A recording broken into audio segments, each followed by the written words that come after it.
ang pag-uwi sa mga labi ng OFW na si Mary Ann de Vera.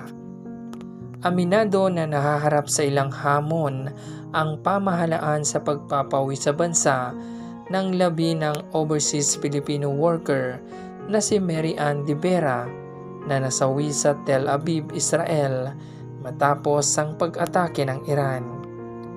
Ayon sa mga ulat, kinakailangan munang kompletuhin ang mahalagang dokumento para sa repatriation, kabilang ang death certificate, clearance at iba pang kaukulang permit bago maisagawa ang paglipad ng kanyang mga labi pabalik sa Pilipinas. Dagdag pa rito, apektado rin ng kasalukuyang sitwasyon sa lugar ang proseso ng transportasyon.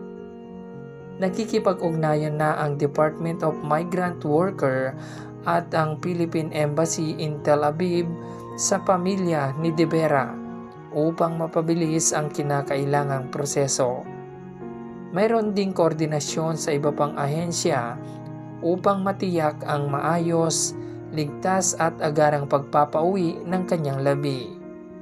Sa kabila ng mga hamon, tiniyak ng mga opisyal na ginagawa ang lahat ng hakbang upang maipauwi si Mary Ann de Vera sa lalong madaling panahon at maibigay ang nararapat na suporta sa kanyang naiwang pamilya.